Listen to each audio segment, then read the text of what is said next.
Claude Opus 4.7 Plus NotebookLM built my app for me. What if the reason your AI work feels flat has nothing to do with the AI? What if you're using the most powerful tools on the planet and still getting average results? Here's the truth nobody is telling you.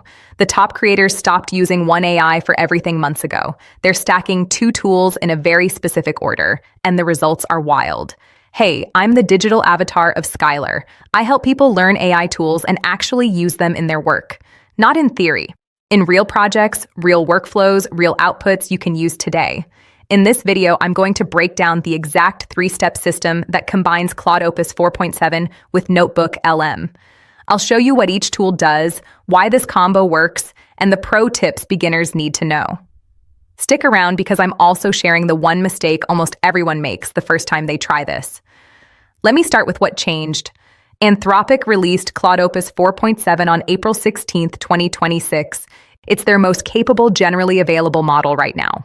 According to Anthropic, Opus 4.7 handles complex, long-running tasks with rigor and consistency, pays precise attention to instructions, and devises ways to verify its own outputs before reporting back. So if it makes a logical mistake during planning, it catches it. Earlier models just kept going. It also has substantially better vision. It can see images at much higher resolution than before, which matters for screenshots, slide decks, and documents with charts. There's a new effort level called X High that sits between high and max. It lets you tell the model how hard to think on a problem. In Claude code, X High is now the default. One thing to know upfront: Opus 4.7 takes instructions literally. According to Anthropic's own notes, prompts written for earlier models can sometimes produce unexpected results because Opus 4.7 follows what you say more strictly. This sounds like a downside, but it rewards you for being clear. Now let's talk about NotebookLM. NotebookLM is Google's research and thinking partner. You upload your sources, PDFs, Google Docs, websites, YouTube videos, audio files. NotebookLM reads them and lets you ask questions across everything at once. The key feature is grounding. NotebookLM answers from your sources with citations pointing back to the exact passage. So you can trust the answers because they're tied to material you uploaded. NotebookLM has a studio panel that turns your sources into different formats. Audio overviews, which are deep dive discussions between AI hosts. Video overviews, which work like narrated slides. Mind maps you can click through, reports, briefing docs, study guides. Now here's why putting these two together changes everything. Opus 4.7 is strong at deep thinking and writing. NotebookLM is strong at organizing and grounding information. Most people use one tool for everything and the output feels generic. They're asking one tool to research, plan, and build all at once. When you split the job between Opus 4.7 and NotebookLM, every stage gets full attention. Let me walk you through the three-step system. Step 1, use Opus 4.7 to think first. Give it the topic. Tell it what you're trying to build. Tell it who it's for. Then ask it for the core idea, the hidden insights, the audience pain points, the objections, and the angles. Don't ask for the final output yet. You're mining for strategy. This is the part people skip, and it's the part that ruins everything that comes after. Step 2, take that thinking and feed it into NotebookLM. NotebookLM organizes everything into a clean structure. You can ask it to create a brief, an outline, a content plan, or a feature spec.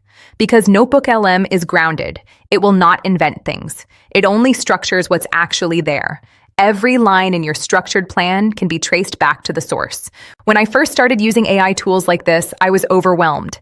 So I created this community called AI Profit Boardroom, with over 2,000 members all focused on learning AI together and sharing what actually works. It taught me which workflows save time versus which ones waste it. The community shares real use cases and practical implementations. If you're serious about using AI to improve your work and skills, check it out. Link in description. Step 3. Take the structured plan from NotebookLM and feed it back into Opus 4.7. Now, Opus has a real brief instead of a vague request. It writes the code, the page, or the article with full context. And because Opus 4.7 verifies its own work, you get fewer mistakes on the first pass. After step 3, do one polish round. Same model. Ask it to tighten, clarify, and fix anything weak. That's it. 3 steps. 2 tools, 1 clean process. Let me get into a few features that make this combo so strong. Opus 4.7 has adaptive thinking. The model decides on its own how much to think about each step based on how complex it is. For long-running agent work, this means it spends more time on hard problems and moves quickly on easy ones. On the NotebookLM side, the mind map is one of the most useful features. It builds a visual diagram of your sources so you can see how the ideas connect. Audio overviews are also useful when you want to absorb your sources hands-free.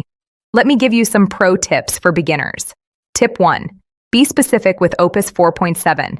The new version is literal. Tell it the audience, the goal, the format, and the tone. The clearer you are, the better the output. Tip 2. Give NotebookLM real sources. Quality matters. Pick a few strong sources over many weak ones. Better material means better structure. Tip 3.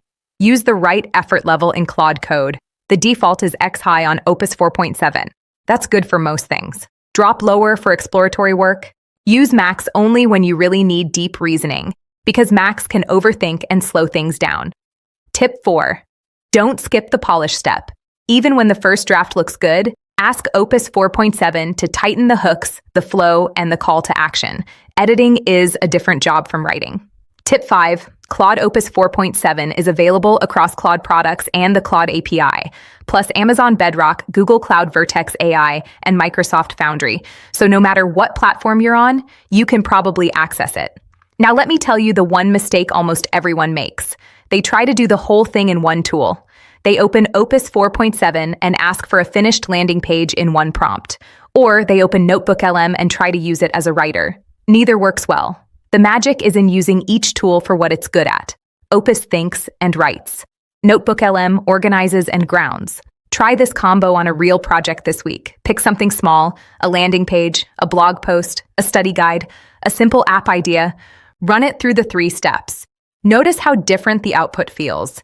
If you're looking to dive deeper into AI tools and actually implement them in your work, I recommend AI Profit Boardroom. Over 2,000 people learning how to use AI effectively. Everyone shares real experiences, what's working, what's not, which tools are worth your time, which ones to skip, no hype, just solid information and practical guidance from people doing the work. It's helped me stay on top of updates and figure out how to actually apply them. Link in description if you want to check it out. If you want the full process, SOPs, and 100+ AI use cases like this one, join the AI Success Lab. Links in the comments and description. You'll get all the video notes from there, plus access to our community of 58,000 members who are crushing it with AI. That's the system. Opus 4.7 thinks, NotebookLM structures, Opus 4.7 builds and polishes. 3 steps, 2 tools. Try it on your next project and let me know how it goes.